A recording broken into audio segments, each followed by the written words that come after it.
نعم.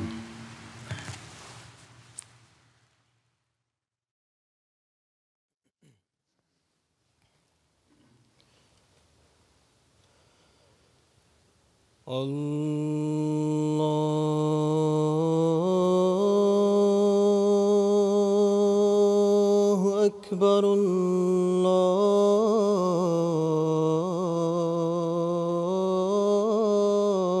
الله أكبر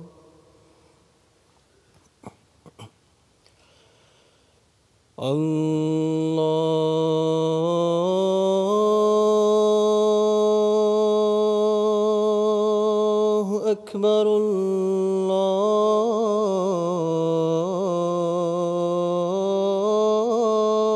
الله أكبر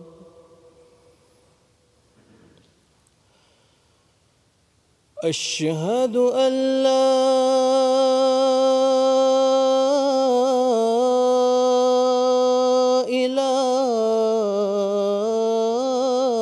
إله إلا الله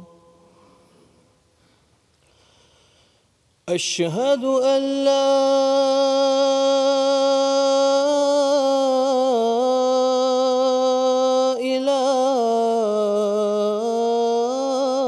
إله إلا الله أشهد أن محمدًا رسول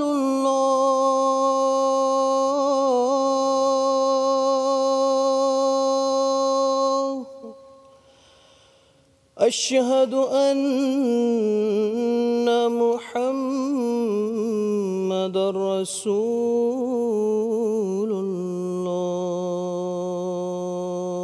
الله حي على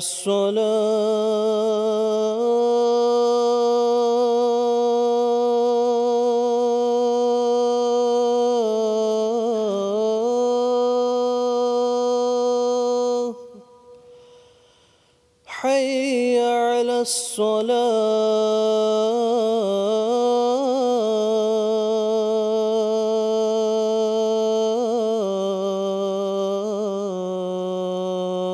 الصلاة حي على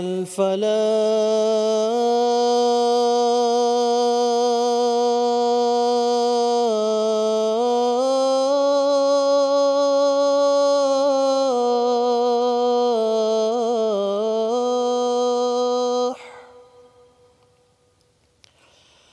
حي على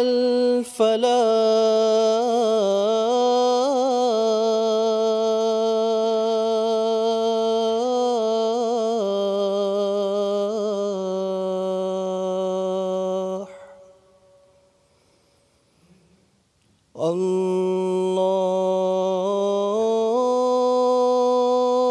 الله أكبر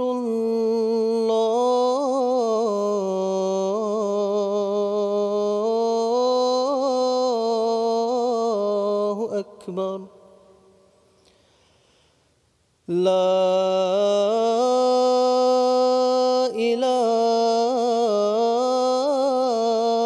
إله إلا الله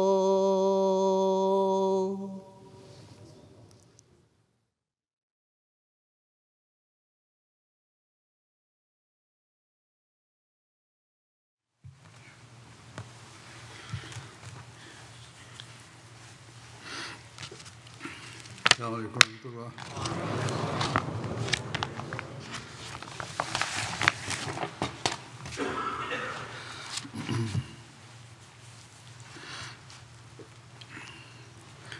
أشهد أن لا إله إلا الله وحده لا شريك له وأشهد أن محمدًا عبده ورسوله أما بعد فأعوذ بالله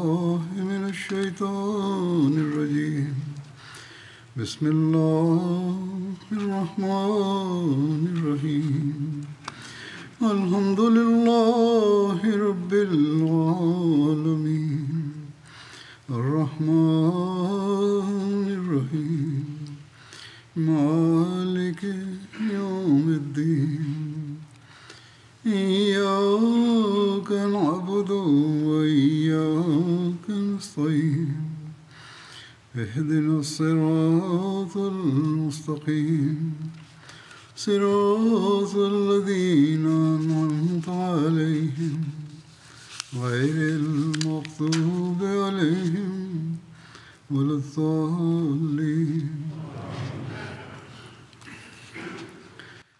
सरिया रजी का जिक्र हो रहा था রজির সেনাভিযানের যে বর্ণনা চলছিল हदीस और तारीख में जो बयान हुई है এর আরও বিশদ বিবরণ যা বিভিন্ন হাদিস ও ইতিহাসের গ্রন্থাবলীতে বর্ণিত হয়েছে তা হলো সহি বুখারিতে রজির সেনাভিযান সম্পর্কিত ঘটনার বিস্তারিত এভাবে বর্ণিত হয়েছে যে হযরত আবু হুরায়রা রাদিয়াল্লাহু তাআলা আনহু কর্তৃক বর্ণিত হয়েছে মহানবী সাল্লাল্লাহু আলাইহি ওয়াসাল্লাম পরিস্থিতি পর্যবেক্ষণের জন্য 10 জনের একটি দল এক অভিযানে প্রেরণ করেন এবং হযরত আসিম বিন সাবিত আনসারীকে তাদের দলনেতা নিযুক্ত করেন। তারা যাত্রা করে যখন আসফান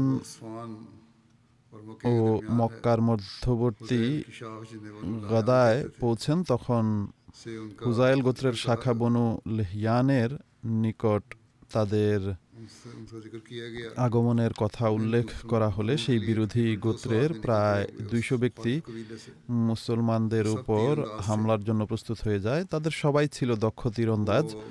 তারা পদচিহ্ন অনুসরণ করে মুসলমানদের খুঁজতে থাকে। এক পর্যায়ে তারা সেই স্থানে পৌঁছে যায় যেখানে বসে সাহাবীরা খেজুর খেয়েছিলেন। সাহাবীরা মদিনা থেকে পাথেয় হিসেবে সেসব খেজুর সঙ্গে নিয়ে এসেছিলেন। বনু লিহয়ান খেজুরের আটি দেখে চিনতে পেরে বলে এগুলো ইয়াসরিব তথা মদিনার খেজুর। এরপর তারা তাদেরকে খোঁজা অব্যাহত রাখে। হযরত আসিম এবং তার সঙ্গীরা যখন তাদেরকে দেখতে পান তখন তারা একটি টিলার উপরে আশ্রয় নেন। তারা অর্থাৎ শত্রুরা তাদেরকে ঘিরে ফেলে আর বলে নিচে নেমে আসো, তোমরা আত্মসমর্পণ করো, তোমাদের সাথে অঙ্গীকার করছি যে আমরা তোমাদের কাউকে হত্যা করব না।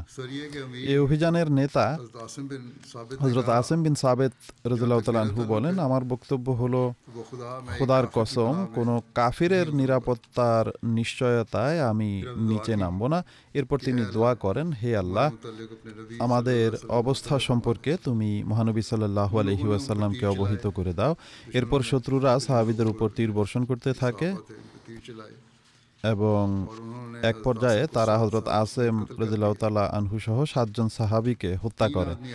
তাদের দেয়া প্রতিশ্রুতি ও অঙ্গীকারে বিশ্বাস করে 3 জন তাদের কাছে নেমে আসেন। তাদের মধ্যে ছিলেন খুবাইব আনসারী ইবনে দাসানা এবং আরেকজন ছিলেন, তার নাম হলো আব্দুল্লাহ বিন তারেক। বিরুদ্ধবাদীরা তাদের 3 জনকেই ধরে ফেলে এবং নিজেদের ধনুকের রশি খুলে তা দিয়ে তাদের বেঁধে ফেলে। তখন তাদের 3য় জন বলেন, এটি তোমাদের প্রথম বিশ্বাসঘাতকতা, আল্লাহর কসম আমি তোমাদের সাথে যাব না। নিশ্চয়ই তাদের মধ্যে আদর্শ রয়েছে, অর্থাৎ সেই শহীদদের মাঝে। তারা সেই সাহাবীকে টেনে হিচড়ে তাদের সাথে নিয়ে যাওয়ার চেষ্টা করে, কিন্তু তিনি যেতে অস্বীকার করলে তারা তাকেও শহীদ করে দেয়। এরপর তারা হযরত খুবাইব ও ইবনে দাসানাকে তাদের সঙ্গে নিয়ে যায় এবং মক্কায় বিক্রি করে দেয়। হযরত খুবাইবকে বনু হারেস বিন আমের বিন নওফেল বিন আব্দে মানাফ কিনে নেয় আর হযরত খুবাইব বদরের যুদ্ধে হারেস বিন আমেরকে হত্যা করেছিলেন। হযরত খুবাইব তাদের কাছে বন্দী ছিলেন। এটি বুখারীর রিওয়ায়াত। যদিও বুখারীর রিওয়ায়াত অনুসারে 10 জন সাহাবীর এই দলটি গোয়েন্দা তথ্য সংগ্রহের কাজেই নিযুক্ত ছিল এবং সঙ্গোপনে যাচ্ছিল, কিন্তু তাদের ফেলে যাওয়া মদিনার খেজুরের আটি চিনতে পেরে একজন মহিলা হইচই আরম্ভ করে এবং শত্রুরা তাদের উপর আক্রমণ করে বসে। কিন্তু অধিকাংশ জীবনীকারের ভাষ্যানুসারে এই দলটি মক্কার আশেপাশের খবরাখবর সংগ্রহের জন্য বের হওয়ার প্রস্তুতি নিচ্ছিল। তখনও তারা যায়নি। মহানবী সাল্লাল্লাহু আলাইহি ওয়াসাল্লাম আগত একটি প্রতিনিধি দলের সাথে এই দলটিকে প্রেরণ করেন। এ সম্পর্কে হযরত মুসলিম মাউদ রাদিয়াল্লাহু তাআলা আনহু এবং হযরত মির্জা বশির আহমদ সাহেব রাদিয়াল্লাহু তাআলা আনহু বিভিন্ন ইতিহাস গ্রন্থ থেকে যে তথ্য সংগ্রহ করেছেন সে অনুসারে তারাও একই কথা বর্ণনা করেছেন, অর্থাৎ তারা প্রতিনিধি দলের সাথে গিয়েছিলেন। তাই বুখারী অথবা যেসব ইতিহাস গ্রন্থে তাদের সংগোপনে সফরের উল্লেখ রয়েছে তা বর্ণনাকারীদের প্রমাদ বলে মনে হয়, কেননা এক্ষেত্রে এই দলের আত্মগোপনের কোনো প্রয়োজন ছিল না, বরং তখন তো তারা আজল এবং কারার লোকদের সাথে যাচ্ছিলেন। তবে এটি অবশ্যই অনুমেয় যে যখন তারা আসফান এবং মক্কার মধ্যবর্তী স্থানে পৌঁছায় তখন আজল এবং কারার লোকেরা, যারা মূলত একটি গভীর ষড়যন্ত্রের ছক অনুযায়ী তাদেরকে নিয়ে এসেছিল, তারা পূর্বের নীল নকশা অনুযায়ী প্রতিশ্রুতি ভঙ্গ করে বনু লেহয়ানকে অবগত করে থাকবে আর তারা 200 আক্রমণকারী সহ সেখানে পৌঁছে যায়। বাকি আল্লাহ তাআলাই ভালো জানেন। যা হোক, বনু লেহয়ানের 200 মানুষ, যাদের মধ্যে 100 জন দক্ষ তীরন্দাজ ছিল, তারা আক্রমণ করে এবং তারা সাহাবীদের ঘিরে ফেলে। সেনাপ্রধান হযরত আসেম রাদিয়াল্লাহু তাআলা আনহু এবং তার সঙ্গী সাথীরা যখন তাদের উপস্থিতি টের পান তখন তারা ফদফদ নামের একটি পাহাড়ে আরোহণ করেন। একটি রিওয়ায়াতে পাহাড়ের নাম কদ্দদ বর্ণিত হয়েছে।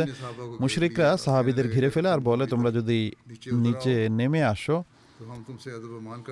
আমাদের কাছে, তাহলে আমরা অঙ্গীকার করছি আমরা কাউকে হত্যা করব না। আল্লাহর কসম, তোমাদেরকে হত্যা করার কোনো ইচ্ছা আমাদের নেই। তোমাদের মাধ্যমে মক্কাবাসীদের কাছ থেকে কিছু লাভ করাই আমাদের উদ্দেশ্য। এর উত্তরে হযরত আসেম বলেন, খোদার কসম, আমি কোনো কাফিরের আশ্রয় লাভের উদ্দেশ্যে নিচে নামবো না। আমি মানত করেছি জীবনে কখনো কোনো মুশরিকের আশ্রয় গ্রহণ করব না। আর অপর দুজন সঙ্গীর উত্তরও একই ছিল, অর্থাৎ আমরা আদৌ মুশরিকদের অঙ্গীকারে আস্থা রাখবো না। তখন হযরত আসেম রাদিয়াল্লাহু তাআলা আনহু আল্লাহ তাআলার নিকট দোয়া করেন, আল্লাহুম্মা আখবির আন্না নবিয়্যিকা, অর্থাৎ হে খোদা, তুমি তোমার নবীকে আমাদের অবস্থা সম্পর্কে অবগত করে দাও। যা হোক, এরপর যথারীতি দুপক্ষের মাঝে লড়াই আরম্ভ হয়। সেনাপ্রধান হযরত আসেম রাদিয়াল্লাহু তাআলা আনহু তার অসীম সাহসিকতা ও বীরত্বের স্বাক্ষর রাখছিলেন আর একই সাথে কবিতা পাঠ করছিলেন, যার অনুবাদ হলো, আমি কি কারণে অস্ত্র সমর্পণ করব? আমি যে একজন বীর ও দক্ষ তীরন্দাজ, আর আমার ধনুকে দৃঢ় তন্ত্রী লাগানো আছে। এই ধনুকের প্রান্ত থেকেই লম্বা চওড়া তীক্ষ্ণ তীর তীব্র গতিতে নিক্ষিপ্ত হয়। মৃত্যু অনিবার্য আর জীবনের কোনো ভরসা নেই। আল্লাহ তাআলা যা নির্ধারণ করেছেন তা মানুষের উপর অবশ্যই নেমে আসবে। মানুষকে আল্লাহ তাআলার দিকেই প্রত্যাবর্তন করতে হবে। আমি যদি তোমাদের সাথে যুদ্ধ না করি তবে আমার জন্ম বৃথা। এই হলো সেসব পংক্তির অনুবাদ। সাহাবীরা সবাই প্রবল বিক্রমে ও নির্ভীকভাবে শত্রুর সাথে লড়াই করতে থাকেন। হযরত আসেম রাদিয়াল্লাহু তাআলা আনহু শত্রুদের লক্ষ্য করে তীর নিক্ষেপ করতে থাকেন, এমনকি সকল তীর শেষ হয়ে যায়। এরপর বর্শা হাতে নিয়ে লড়াই করতে থাকেন। বর্শাও ভেঙে যায়। এক পর্যায়ে শুধুমাত্র তরবারিটি অবশিষ্ট থাকে। তিনি যখন নিজের শাহাদাতের ব্যাপারে নিশ্চিত হয়ে যান তখন তার নিজের সতর বা লজ্জাস্থান সম্পর্কে শঙ্কা জাগে, কেননা শত্রুরা যাকে শহীদ করত তার মরদেহকে পদদলিত ও বিবস্ত্র করত। তখন তিনি তার খোদার সমীপে সকাতরে প্রার্থনা করেন, আল্লাহুম্মা হুমাইতু দীনাকা আউওয়ালা নাহারি ফাহামলি লাহমি আখিরা, অর্থাৎ হে আল্লাহ, আমি দিনের প্রথম প্রহর থেকেই তোমার ধর্মের সুরক্ষা করেছি। এখন জীবন সন্ধ্যায় তুমি আমার দেহকে সুরক্ষিত রেখো। এই দোয়া করে পুনরায় যুদ্ধে রত হন। তরবারির হাতল দিয়েও দুজনকে গুরুতর আহত করেন এবং একজনকে হত্যা করেন। এরপর মৃত্যুর বার্তা এসে যায় আর তিনিও শাহাদাতের অমীয় সুধা পান করেন আর এভাবে নিজের 6 জন সঙ্গী সহ শাহাদাতের মহান আসনে আসীন হন। হযরত মির্জা বশির আহমদ সাহেব রাদিয়াল্লাহু তাআলা আনহু এই ঘটনার উল্লেখ করতে গিয়ে লিখেন যে মহানবী সাল্লাল্লাহু আলাইহি ওয়াসাল্লাম চতুর্থ হিজরি সনের সফর মাসে নিজের 10 জন সাহাবীর একটি দল প্রস্তুত করেন এবং হযরত আসিম বিন সাবেতকে তাদের দলনেতা নিযুক্ত করেন আর তাকে এই নির্দেশ দেন যে তিনি যেন গোপনে মক্কার নিকটে গিয়ে কুরাইশদের অবস্থা সম্পর্কে খোঁজ খবর নেন এবং তাদের কর্মকাণ্ড সংকল্প সম্পর্কে তাকে সাল্লাল্লাহু আলাইহি ওয়াসাল্লামকে অবগত করেন। কিন্তু এই দলটি রওনা হওয়ার পূর্বেই আজল ও কারা গোত্রের কিছু লোক তার সমীপে উপস্থিত হয় এবং নিবেদন করে যে আমাদের গোত্রের বহু লোক ইসলামের প্রতি আকৃষ্ট হয়েছে, আপনি কিছু লোককে আমাদের সাথে প্রেরণ করুন যারা আমাদেরকে ইসলাম ধর্মে দীক্ষিত করবে। মহানবী সাল্লাল্লাহু আলাইহি ওয়াসাল্লাম তাদের এই ইচ্ছার কথা জানতে পেরে খুবই আনন্দিত হন আর সেই দলটিকেই তাদের সাথে প্রেরণ করেন যেটিকে সংবাদ সংগ্রহের জন্য প্রস্তুত করা হয়েছিল। কিন্তু প্রকৃতপক্ষে যেমনটি পরবর্তীতে প্রকাশ পেয়েছে তারা ছিল মিথ্যাবাদী আর বনুল হিয়ান গোত্রের উস্কানিতে মদিনায় এসেছিল, যারা তাদের নেতা সুফিয়ান বিন খালেদের মৃত্যুর প্রতিশোধ নেয়ার জন্য এই কৌশল করেছিল যেন এই অজুহাতে মুসলমানরা মদিনা থেকে বের হলে তাদের উপর আক্রমণ করা যায়। আর বনুল হিয়ান এই সেবার বিনিময়ে আজল ও কারা গোত্রের লোকদের জন্য বহু উট পুরস্কার স্বরূপ নির্ধারণ করেছিল। আজল ও কারা গোত্রের এই প্রতারকরা যখন আসফাহান ও মক্কার মাঝামাঝি পৌঁছে তখন তারা বনুল হিয়ান গোত্রকে গোপনে এই সংবাদ প্রেরণ করে যে মুসলমানরা আমাদের সাথে আসছে, তোমরা চলে আসো। এতে বনুল হিয়ান গোত্রের 200 যুবক, যাদের মাঝে 100 তীরন্দাজ ছিল, মুসলমানদের পশ্চাৎ ধাবনে বের হয় আর রেজি নামক স্থানে তাদেরকে ধরে ফেলে। 10 জন মানুষ 200 ব্যক্তির কি বা মোকাবেলা করতে পারত, কিন্তু মুসলমানদের অস্ত্র সমর্পণের শিক্ষা দেয়া হয়নি। সেই সাহাবীরা তৎক্ষণাৎ নিকটস্থ একটি টিলায় চড়ে মোকাবিলার জন্য প্রস্তুত হয়ে যান। কাফেররা, যাদের কাছে প্রতারণা করা দোষের কিছু ছিল না, তাদেরকে ডেকে বলে, তোমরা পাহাড় থেকে নেমে আসো, আমরা তোমাদের সাথে দৃঢ় অঙ্গীকার করছি যে তোমাদেরকে হত্যা করব না। আসিম উত্তর দেন, আমরা তোমাদের প্রতিশ্রুতি অঙ্গীকারের উপর মোটেই আস্থা রাখি না, আমরা তোমাদের এরূপ নিশ্চয়তার ভরসায় নিচে নেমে আসতে পারি না। এরপর আকাশের প্রতি মুখ তুলে তিনি বলেন, হে খোদা, তুমি আমাদের অবস্থা দেখতে পাচ্ছ, নিজ রাসূলকে আমাদের এই অবস্থার কথা জানিয়ে দাও।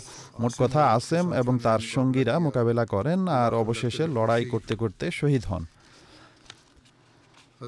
হযরত আসিম বিন সাবেতের লাশের ঐশী সুরক্ষা কিভাবে হয়েছে, তিনি পূর্বে যে দোয়া করেছিলেন, হে আল্লাহ আমার লাশের সুরক্ষা করো, এ সম্পর্কে হযরত মির্জা বশির আহমদ সাহেব আরও লেখেন যে রেজির ঘটনার প্রেক্ষিতেই এই রেওয়ায়েতও বর্ণিত হয়েছে যে মক্কার কুরাইশরা যখন এই সংবাদ পায় যে যারা বনুল হিয়ান গোত্রের হাতে রেজিতে শহীদ হয়েছিল তাদের মাঝে আসিম বিন সাবেতও ছিলেন, যেহেতু আসিম বদরের যুদ্ধে কুরাইশদের এক বড় নেতাকে হত্যা করেছিলেন, তাই তারা রেজির দিকে বিশেষ লোকদের প্রেরণ করে আর তাদেরকে জোরালো নির্দেশ দেয় যে আসিমের মস্তক অথবা দেহের কোনো অংশ কেটে নিজেদের সাথে নিয়ে আসবে যেন তারা আশ্বস্ত হতে পারে আর তাদের প্রতিশোধের অগ্নির নিবারণ হয়।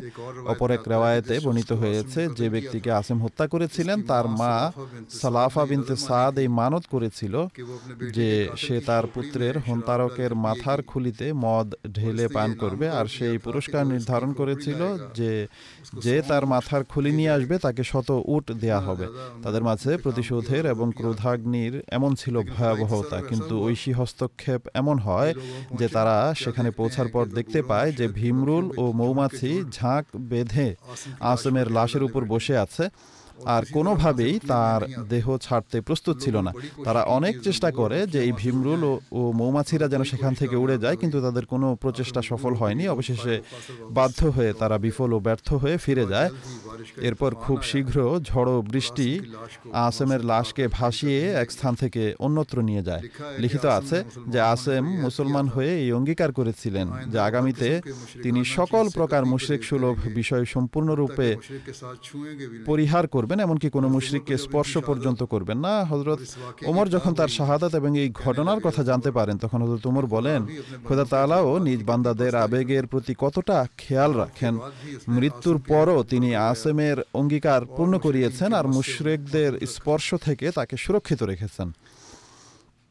হযরত আসিমকে হামিউদ্দাবর ও বলা হয়, অর্থাৎ সেই ব্যক্তি যাকে ভীমরুল বা মৌমাছির মাধ্যমে রক্ষা করা হয়েছে। আল্লাহ তাআলা মৃত্যুর পর ভীমরুলের ঝাঁকের মাধ্যমে তার সুরক্ষা করেছেন।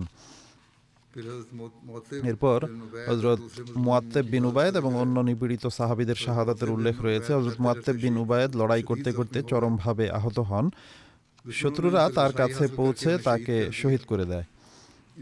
তিনি ছাড়া আরও 5 জন সাহাবী এভাবে এই বীর পুরুষের ন্যায় লড়তে লড়তে শত্রুদের তীরের লক্ষ্যে পরিণত হন আর শহীদ হন। এভাবে মোট 7 জন সাহাবী শহীদ হয়ে যান। এখন আর কেবল 3 জন সাহাবী রয়ে গিয়েছিলেন, হযরত খুবাইব বিন আবদি, হযরত যায়েদ বিন দাসানা এবং হযরত আব্দুল্লাহ বিন তারেক। শত্রুরা এই 3 জন সাহাবীর সাথে এই অঙ্গীকার করে যে আমরা তোমাদের কিছুই করব না আর তোমাদের নিরাপত্তা দিচ্ছি, তোমরা নিজেদেরকে আমাদের কাছে সমর্পণ করো। সেই সাহাবীরা এতে পাহাড়ের উপর থেকে তাদের কাছে নেমে আসেন। বিরোধীরা যখন সেই সাহাবীদের নিজ আয়ত্তে নিয়ে নেয় তখন বিরোধীরা তাদেরকে ধনুকের তন্ত্রী সমূহ খুলে সেগুলো দিয়ে সাহাবীদের বেঁধে ফেলে। এতে হযরত আব্দুল্লাহ বিন তারেক বলেন, এটি তোমাদের প্রথম বিশ্বাসঘাতকতা, আল্লাহ তাআলার কসম আমি তোমাদের সাথে যাব না। এই শহীদদের পদাঙ্ক অনুসরণই আমার কাছে শ্রেয়। বিরোধীরা জোরপূর্বক তাকে টেনে নিয়ে যেতে চায়, অনেক চেষ্টা করে যেন তিনি সাথে যান, কিন্তু আব্দুল্লাহ বিন তারেক এমনটি করেননি। তখন তারা আব্দুল্লাহকেও শহীদ করে দেয়। কতিপয় রওয়ায়াত অনুযায়ী বিরোধীরা এই 3 জন সাহাবীকে বন্দী করে মক্কার উদ্দেশ্যে যাত্রা করে। তারা তাদেরকে মক্কাবাসীদের কাছে বিক্রয় করার ইচ্ছা রাখত। এই কাফেলা যখন মক্কা মুকাররমা থেকে 22 কিলোমিটার উত্তরে অবস্থিত মাররুজ জাহরান নামক স্থানে পৌঁছে, তখন হযরত আব্দুল্লাহ বিন তারেক নিজের হাত খুলে নিতে সমর্থ হন আর তরবারি হাতে মোকাবিলা করার জন্য প্রস্তুত হয়ে যান। শত্রুরা যখন এরূপ জিহাদের স্পৃহা দেখে তখন তৎক্ষণাৎ পিছু হটে আর পাথর নিক্ষেপ করা আরম্ভ করে, এমনকি হযরত আব্দুল্লাহ বিন তারেককে শহীদ করে দেয়। তার কবর মাররুজ জাহরানেই অবস্থিত। এ সম্পর্কে হযরত মির্জা বশির আহমদ সাহেব লিখেছেন যে 7 জন সাহাবী যখন নিহত হন আর কেবল খুবাইব বিন আদি আর যায়েদ বিন দাসানা এবং আরও একজন সাহাবী বাকি ছিলেন, তখন কাফেররা যাদের আসল বাসনা ছিল তাদেরকে জীবিত পাকড়াও করার, তাদেরকে ডেকে বলে যে এখনো নিচে নেমে আসো, আমরা প্রতিশ্রুতি দিচ্ছি তোমাদের কোনো ক্ষতি করব না। এবার এই সরল প্রাণ মুসলমানরা তাদের কথায় প্রতারিত হয়ে নিচে নেমে আসেন, কিন্তু নিচে নামতেই কাফেররা তাদের নিজেদের ধনুকের তন্ত্রীসমূহ দ্বারা তাদেরকে বেঁধে ফেলে। আর এতে খুবাইব এবং যায়েদের সঙ্গী, যার নাম ইতিহাসে আব্দুল্লাহ বিন তারেক হিসেবে উল্লেখ হয়েছে, আর চুপ থাকতে পারেননি। আর তিনি ডেকে বলেন, এটি তোমাদের প্রথম অঙ্গীকার ভঙ্গ করা, আর জানা নেই যে তোমরা পরবর্তীতে আরো কি কি করবে। আর আব্দুল্লাহ তাদের সাথে যেতে অস্বীকার করে দেন। এতে কাফেররা কিছুদিন পর্যন্ত আব্দুল্লাহকে টানা হেচড়া করে এবং মারধর করে নিয়ে যায় এবং এরপর তাকে হত্যা করে সেখানেই ফেলে দেয়। আর যেহেতু এখন তাদের প্রতিশোধ স্পৃহা স্তিমিত হয়ে গিয়েছিল, তাই তারা কুরাইশদের খুশি করার জন্য আর অর্থের লোভে খুবাইব এবং যায়েদকে সাথে নিয়ে মক্কা অভিমুখে রওনা হয়। সেখানে পৌঁছে তাদেরকে কুরাইশদের কাছে বিক্রি করে দেয়।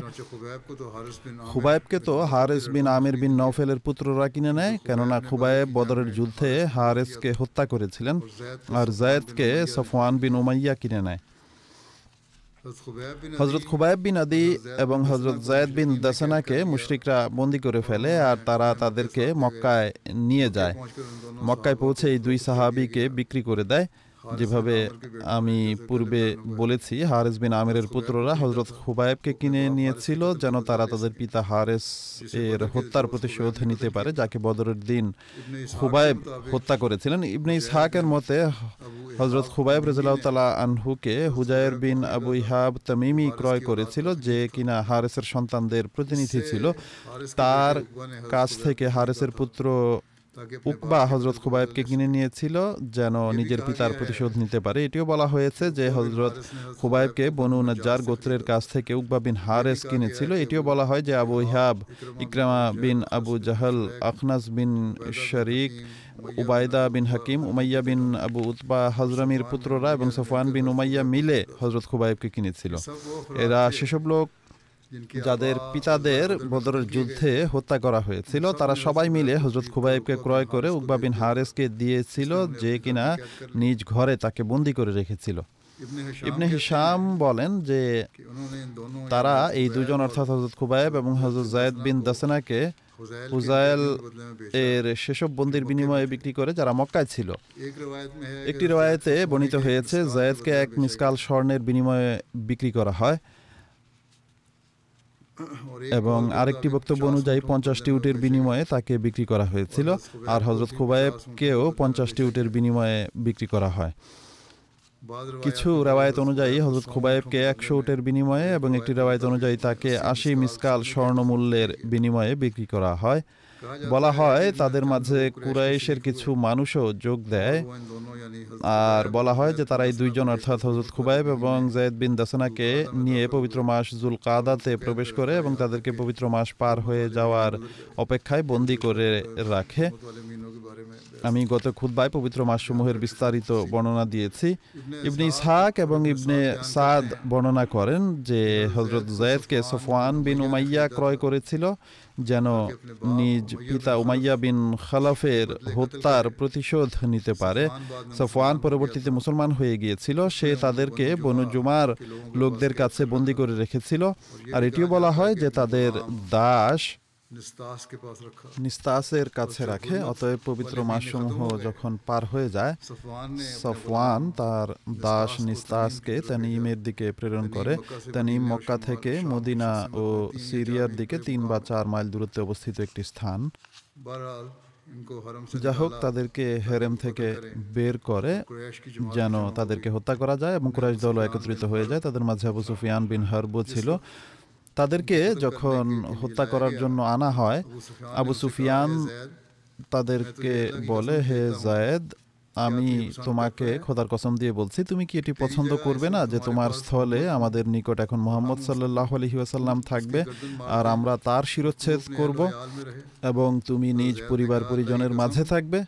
হযরত যায়েদ বলেন, আল্লাহর কসম, আমি তো এটিও পছন্দ করব না যে মুহাম্মদ সাল্লাল্লাহু আলাইহি ওয়াসাল্লাম বর্তমানে যেখানে আছেন সেখানে তার গায়ে একটি কাঁটাও বিঁধবে আর আমি আমার পরিবার পরিজন নিয়ে ঘরে অবস্থান করব। এরপর আবু সুফিয়ান বলে, মুহাম্মদ সাল্লাল্লাহু আলাইহি ওয়াসাল্লামের সাহাবীরা যেভাবে তাকে ভালোবাসে আমি অন্য কোনো মানুষকে কাউকে এতটা ভালোবাসতে দেখিনি। অতঃপর হযরত যায়েদ রাদিয়াল্লাহু তাআলা আনহুকে নিস্তাস হত্যা করে। একটি রওয়ায়াত অনুযায়ী তার সাথে কুরাইশের আরো কিছু লোক মিলিত হয়ে তাকে তীর মারতে থাকে আর এভাবেই তিনি শাহাদাত বরণ করেন। পরবর্তীতে এই হন্তারক নিস্তাসও মুসলমান হয়ে গিয়েছিল। ইবনে উকবা বলেন যে যায়েদ এবং খুবাইব উভয়কে একই দিনে শহীদ করা হয়েছে। যেদিন তাদের উভয়কে শহীদ করা হয়, বর্ণিত আছে যে সেদিন মহানবী সাল্লাল্লাহু আলাইহি ওয়াসাল্লামকে এই কথা বলতে শোনা যায় যে তিনি বলছিলেন, ওয়া আলাইকুমুস সালাম, অর্থাৎ তোমাদের উভয়ের প্রতিও শান্তি বর্ষিত হোক।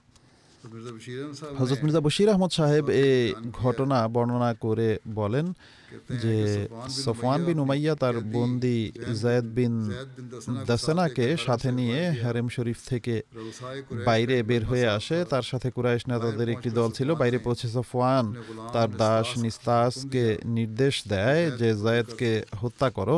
নিস্তাস সামনে অগ্রসর হয়ে তরবারি উঠায়। সে সময় মক্কার নেতা আবু সুফিয়ান বিন হারব, যে এই দর্শকদের মাঝে উপস্থিত ছিল, সামনে অগ্রসর হয়ে যায়েদকে বলে, সত্য করে বলো, তোমার হৃদয় কি এটি চায় না যে এখন এখানে তোমার স্থলে মুহাম্মদ সাল্লাল্লাহু আলাইহি ওয়াসাল্লাম থাকতো, যাকে আমরা হত্যা করতাম, আর তুমি রক্ষা পেতে এবং নিজের পরিবার পরিজনদের সাথে আনন্দে দিনাতিপাত করতে? যায়েদের চোখ রক্তিম হয়ে যায় এবং তিনি ক্রুদ্ধ স্বরে বলেন, আবু সুফিয়ান, তুমি এটি কি বলছো? খোদার কসম, আমি তো এটিও পছন্দ করব না যে আমার জীবনের বিনিময়ে মহানবী সাল্লাল্লাহু আলাইহি ওয়াসাল্লামের পায়ে একটি কাঁটাও বিঁধবে। আবু সুফিয়ান অবলীলায় বলে ফেলে যে আল্লাহর কসম, আমি কোনো ব্যক্তিকে কারো প্রতি এতটা ভালোবাসা পোষণ করতে দেখিনি যতটা মুহাম্মদ সাল্লাল্লাহু আলাইহি ওয়াসাল্লামের সাহাবীরা মুহাম্মদ সাল্লাল্লাহু আলাইহি ওয়াসাল্লামকে ভালোবাসে। এরপর নিস্তাস যায়েদকে শহীদ করে দেয়। এই হত্যার ঘটনা সম্পর্কে হযরত মুসলিম মাউদ রাদিয়াল্লাহু তাআলা আনহু লিখেন যে ঘটনার দর্শক হিসেবে মক্কার নেতা আবু সুফিয়ানও ছিল। সে যায়েদকে সম্বোধন করে বলে, তুমি কি এটি পছন্দ করবে না যে মুহাম্মদ সাল্লাল্লাহু আলাইহি ওয়াসাল্লাম তোমার স্থলে থাকবে আর তুমি তুমি নিজ গৃহে আরামে বসে থাকবে। যায়েদ অত্যন্ত ক্রোধান্বিত স্বরে বলেন যে আবু সুফিয়ান, তুমি এটি কি বলছো? খোদার কসম, মহানবী সাল্লাল্লাহু আলাইহি ওয়াসাল্লামের পায়ে মদিনার গলির একটি কাঁটাও বিদ্ধ হওয়া থেকে আমার কাছে মৃত্যু শ্রেয়। এই এত বিলীনতা দেখে আবু সুফিয়ান প্রভাবান্বিত না হয়ে পারল না, আর অত্যন্ত অবাক দৃষ্টিতে যায়েদের দিকে তাকিয়ে তৎক্ষণাৎ বলে ওঠে যে খোদা তাআলা সাক্ষী, যেভাবে মুহাম্মদ সাল্লাল্লাহু আলাইহি ওয়াসাল্লামের সাথীরা মুহাম্মদ সাল্লাল্লাহু আলাইহি ওয়াসাল্লামকে ভালোবাসে, আমি দেখিনি যে অন্য কোনো ব্যক্তিকে কেউ এতটা ভালোবাসে। এক জীবনীকার হযরত খুবাইবের শাহাদাতের উল্লেখ করে লিখেছেন যে হযরত খুবাইব জুহায়ের বিন ইহাবের আশ্রয়ে ছিলেন এবং হারিস বিন নওফলের বংশধরের ঘরে অবস্থান করছিলেন। তারা হযরত খুবাইবের সাথে আক্রমণাত্মক আচরণ করছিল। তাদের এই মন্দ আচরণ দেখে হযরত খুবাইব বলেন যে কোনো সম্মানিত জাতি তাদের বন্দীদের সাথে এরূপ আচরণ করে না, যার ফলে কাফেরদের হৃদয়ে এর গভীর প্রভাব পড়ে। এরপর তারা তার সাথে উত্তম আচরণ করতে থাকে। ইবনে শিহাব বলতেন যে উবাইদুল্লাহ বিন আয়াজ আমাকে বলেছেন যে হারেসের কন্যা তার কাছে উল্লেখ করেছেন যে যখন তারা অর্থাৎ কাফেররা তাকে হত্যা করার বিষয়ে একমত হয়, তখন খুবাইব ব্যবহারের জন্য তার একটি খুর চাইলেন। যা হোক, সে তাকে খুর দিয়ে দেয়। হারেসের কন্যা বলে যে সে সময় আমার অজান্তে আমার এক সন্তান খুবাইবের কাছে আসে আর সে তাকে কোলে তুলে নেয়। সে বলে, আমি খুবাইবকে দেখলাম যে সে শিশুটিকে তার উরুতে বসিয়ে রেখেছিল এবং তার হাতে খুর ছিল। আমি এটি দেখে এতটা ঘাবড়ে যাই যে খুবাইব আমার চেহারা দেখে তা বুঝে ফেলে এবং আমাকে বলে যে তুমি কি ভয় পাচ্ছ যে আমি তাকে মেরে ফেলবো? আমি তো এমন নই যে এই কাজ করতে পারবো। মুসলমানরা অঙ্গীকার রক্ষা করে আর জুলুম বা অত্যাচার করে না। হারেসের কন্যা বলতেন, আল্লাহর শপথ, আমি কখনো খুবাইবের চেয়ে উত্তম কোনো বন্দী দেখিনি। তিনি আরো বলেন যে আল্লাহর শপথ, আমি একদিন তার হাতে আঙুরের থোকা দেখি যা তিনি খাচ্ছিলেন, অথচ তিনি শিকলাবদ্ধ ছিলেন, আর তখন মক্কায় কোনো প্রকার ফল ফলাদি ছিল না। তিনি বলতেন এটি ছিল আল্লাহ তাআলা প্রদত্ত রিজক যা তিনি খুবাইবকে দান করেছিলেন। কুরাইশরা যখন তাকে হেরেম থেকে বাইরে নিয়ে যায় অথবা এমন জায়গায় যেখানে হত্যা করবে যা হারেম নয়, তখন খুবাইব তাদেরকে বলেন আমাকে 2 রাকাত নফল পড়ার অনুমতি দাও। তারা তাদেরকে অনুমতি দেয়। তিনি তখন 2 রাকাত নফল নামাজ আদায় করেন। নামাজ শেষে তিনি বলেন যে আমার যদি আশঙ্কা না থাকতো যে তোমরা ভাববে আমি মৃত্যু ভয়ে এই অবস্থায় সময় নষ্ট করছি, তাহলে আমি নামাজ অনেক দীর্ঘ করতাম।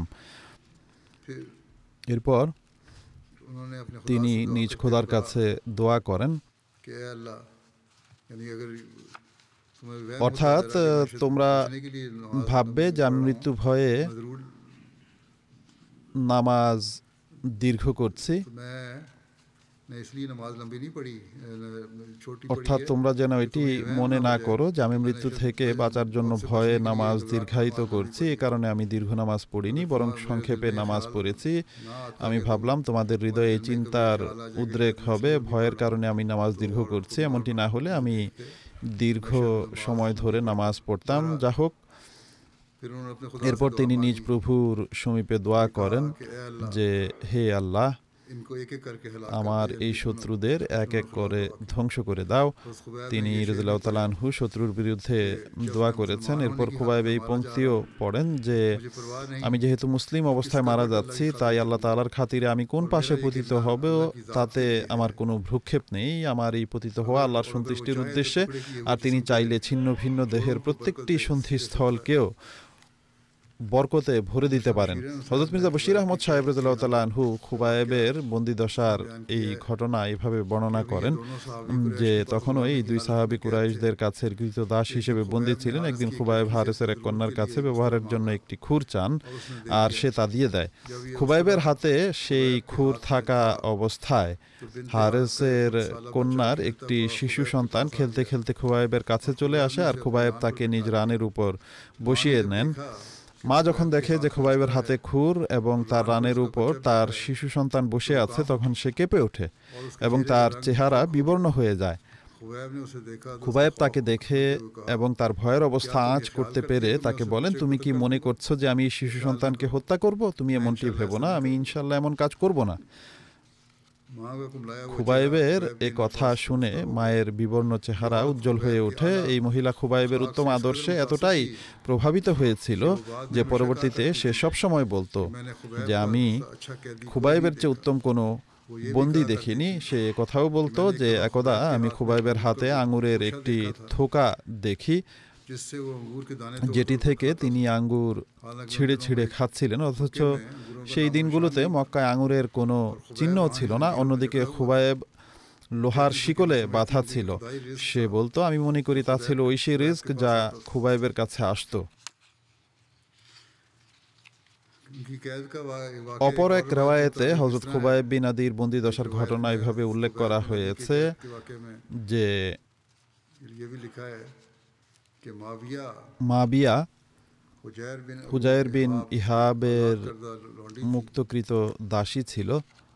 मक्के में মক্কায় उनकी তার ज़िंदगी में ঘরে खुबैब হযরত बिन খুবাইব বিন আদি বন্দী ছিলেন। की हुर्मत वाले যেন महीने নিষিদ্ধ खत्म होने মাস के শেষ कत्ल হতেই किया তাকে হত্যা করা যায়। माविया ने बाद में মাবিয়া इस्लाम कबूल कर পরবর্তীতে लिया ইসলাম গ্রহণ করে और वो अच्छी নিয়েছিলেন मुसलमान साबित हुई। আর তিনি অতি উত্তম মুসলমান बाद में एक किस्सा সাব্যস্ত बयान হন। करती थी তিনি कि अल्लाह ताला की कसम পরবর্তীতে এই ঘটনা এভাবে বর্ণনা করতেন যে আল্লাহর শপথ, আমি হযরত খুবাইবের চেয়ে উত্তম কোনো মানুষ দেখিনি।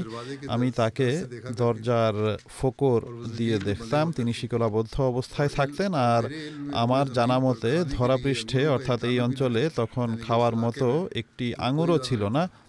इस इलाके में कोई अंगूर नहीं কিন্তু था, लेकिन হযরত खुबैब के हाथ में খুবাইবের आदमी হাতে के सर के মানুষের মাথার আকারের সমান অর্থাৎ অনেক বড় আঙুরের একটি থোকা থাকতো। এমন ঘটনা দু একবার ঘটেনি, বরং তার বর্ণনা অনুযায়ী তিনি কয়েকবার এমন দেখেছেন যা থেকে তিনি খেতেন। সেগুলো আল্লাহর দানকৃত রিজক ব্যতীত আর কিছু ছিল না। হযরত খুবাইব তাহাজ্জুদে কুরআন পড়তেন औरतें वो सुनकर আর মহিলারা তা শুনে কান্নাকাটি করত এবং তাদের হৃদয়ে খুবাইবের জন্য মায়া হতো। তিনি বলেন, একদিন আমি হযরত খুবাইবের কাছে জিজ্ঞেস করি, হে খুবাইব, তোমার কি কিছু লাগবে? तो उन्होंने জবাবে তিনি বলেন যে না, তবে एक बात है একটি কথা, कि मुझे ठंडा पानी আমাকে ঠান্ডা পানি পান করাও আর আমাকে কখনো প্রতিমার নামে জবাই করা মাংস খেতে দিও না। जो खाना तुम लोग देते हो তোমরা আমাকে যে খাবার খেতে দাও তাতে যেন প্রতিমার নামে জবাই করা খাবার না থাকে। আর তৃতীয় কথা হলো, মানুষ যখন আমাকে হত্যার সিদ্ধান্ত নেবে তখন আমাকে জানিয়ে দিও। फिर जब हुर्मत এরপর वाले महीने যখন পবিত্র মাসগুলো অতিক্রান্ত হয় আর মানুষ হযরত খুবাইবকে হত্যার সিদ্ধান্ত নেয়, তখন আমি তার কাছে গিয়ে তাকে সংবাদ দেই। তিনি বলেন যে আল্লাহর কসম, তার নিহত হওয়ার সংবাদে তিনি আদৌ বিচলিত হননি। उन्होंने मुझसे कहा, मेरे তিনি আমাকে বলেন, আমাকে একটি খুর দাও যেন আমি নিজেকে প্রস্তুত করে নিতে পারি। তিনি বর্ণনা করেন, আমি আমার ছেলে আবু হুসাইনের হাতে খুর পাঠিয়ে দেই। বর্ণনাকারী বলেন যে এটি তার আপন ছেলে ছিল না, বরং মাবিয়া কেবল তার লালন পালন করেছে। बच्चा चला गया যা হোক, সেই শিশু যখন চলে যায় তখন আমার হৃদয়ে এই ধারণার हमने अपना इंतकाम पा लिया। উদয় হয় যে আল্লাহর কসম, এখন খুবাইব তো তার প্রতিশোধের সুযোগ পেয়ে গেল। এখন वो तो इंतकाम আমার ছেলে তার নাগালে আর তার হাতে খুরও আছে, এখন তো সে নিশ্চয়ই প্রতিশোধ নেবে। এ আমি কি করলাম? এই শিশুর হাতে খুর পাঠিয়ে দিলাম। से कत्ल कर दे खुबैब খুবাইব এই শিশুকে খুর দিয়ে হত্যা করে फिर कहेगा कि বলবে যে मैंने तो बदला लिया। এক পুরুষের বদলে অন্য পুরুষ, আমি আমার প্রতিশোধ নিয়ে নিলাম। এরপর আমার ছেলে তার কাছে খুর নিয়ে পৌঁছলে তিনি খুর নিতে গিয়ে বলেন যে तू बड़ा बहादुर তুমি है। অনেক সাহসী, क्या तुम्हारी তোমার माँ মা को কি मेरी कताई का আমার खौफ नहीं आया? বিশ্বাসঘাতকতার ভয় করেনি? हाथ मेरे पास আর उस তোমরা যেখানে আমাকে হত্যার সিদ্ধান্ত নিয়েছো সেখানে তোমার হাতে আমার জন্য খুর পাঠিয়েছে। হযরত মাবিয়া বর্ণনা করেন যে আমি খুবাইবের এই কথা শুনে বললাম, হে খুবাইব, আমি আল্লাহর প্রতি বিশ্বাসের কারণে তোমাকে ভয় পাইনি আর আমি তোমার প্রিয় খোদার প্রতি আস্থা রেখেই বাচ্চার হাতে তোমার কাছে খুর পাঠিয়েছি। আমার ছেলেকে হত্যা করার জন্য আমি তোমার কাছে এটি পাঠাইনি। খুবাইব বলেন, আমি তাকে হত্যা করার মতো মানুষ নই। আমাদের ধর্মে আমরা বিশ্বাসঘাতকতাকে বৈধ মনে করি না। তিনি বলেন, এরপর আমি খুবাইবকে বলি যে আগামীকাল সকালে তারা তোমাকে এখান থেকে বের করে হত্যা করবে। পরবর্তী দিন লোকেরা তাকে শিকলাবদ্ধ অবস্থায় তানিম নিয়ে যায়। আর যেমনটি বলা হয়েছে এটি মক্কা থেকে 3 মাইল দূরের একটি জায়গা ছিল। খুবাইবের মৃত্যুর দৃশ্য দেখার জন্য শিশু, নারী, দাস সহ মক্কার অনেক লোক সেখানে একত্রিত হয়। যারা প্রতিশোধ চাইতো তাদের কেউ মক্কায় ছিল না। যারাই প্রতিশোধ চাইতো তারা তাকে দেখে চোখের প্রশান্তি লাভের উদ্দেশ্যে সেখানে গিয়েছিল। আর যারা প্রতিশোধ নিতে চাইতো না কিন্তু ইসলাম ও মুসলমানদের বিরোধী ছিল, তারা শত্রুতা প্রদর্শনের জন্য এবং আনন্দ উল্লাস প্রদর্শনের জন্য সেখানে গিয়েছিল, যে গিয়ে দেখি তাকে কিভাবে হত্যা করা হয়। এরপর তারা যখন হযরত খুবাইবকে যায়েদ বিন দাসনার সাথে তানিমে নিয়ে যায়, তখন মুশরিকদের আদেশে একটি দীর্ঘ খুঁটি সেখানে পোতা হয়। এরপর সেই লোকেরা যখন খুবাইবকে সেখানে দাঁড় করানো খুঁটির কাছে নিয়ে যায়, তখন খুবাইব বলেন, আমি কি 2 রাকাত নামাজ পড়ার সুযোগ পেতে পারি? মানুষ বলে যে হ্যাঁ, পড়ে নাও। হযরত খুবাইব সংক্ষিপ্তভাবে 2 রাকাত নফল আদায় করেন এবং নামাজ দীর্ঘায়িত করেননি। এ বিষয়ে আমি পূর্বেই বলেছি। তারা হয়তো ভাবতে পারে আমি মৃত্যুর ভয়ে নামাজ দীর্ঘায়িত করছি, এ কারণে তিনি নামাজ দীর্ঘায়িত করেননি। ইবনে সাদের বরাতে যে রেওয়ায়েত এখন উল্লেখ করা হয়েছে তদনুযায়ী মাবিয়া ছিলেন হুজাইর বিন আবু ইহাবের মুক্ত কৃতদাসী, যার ঘরে হযরত খুবাইবকে বন্দী রাখা হয়েছিল। আল্লামা ইবনে আব্দুল বার এর বর্ণনা অনুযায়ী হযরত খুবাইব উকবার ঘরে বন্দী ছিলেন, আর উকবার স্ত্রী তাকে খাবার সরবরাহ করত আর খাবারের সময় তার বাঁধনগুলো খুলে দিত। মোট কথা এই ছিল সাহাবীদের কুরবানি, যারা মৃত্যুর বিষয়ে ছিলেন ভ্রুক্ষেপহীন এবং ইসলামের জন্য প্রাণ উৎসর্গ করতে সদা প্রস্তুত থাকতেন। এই অভিযানের অবশিষ্ট বিবরণ আগামীতেও অব্যাহত থাকবে ইনশাআল্লাহ।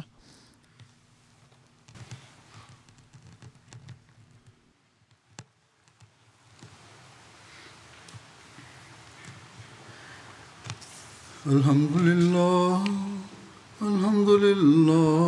নাহমাদুহু ওয়া নাস্তাঈনুহু ওয়া নাস্তাগফিরুহু ওয়া নু'মিনু বিহি ওয়া নাতাওয়াক্কালু আলাইহি ওয়া না'উযু বিল্লাহি মিন শুরুরি আনফুসিনা ওয়া মিন সাইয়্যাতি আ'মালিনা من يهده الله فلا مضل له ومن يضلل فلا هادي له ونشهد أن لا إله إلا الله ونشهد أن محمدا عبده ورسوله عباد الله رحمكم الله إن الله يأمر بالعدل والإحسان وإيتاء ذي القربى وينهى عن الفحشاء والمنكر والبغي يعظكم لعلكم تذكرون اذكروا الله يذكركم وادعوه يستجب لكم ولذكر الله أكبر.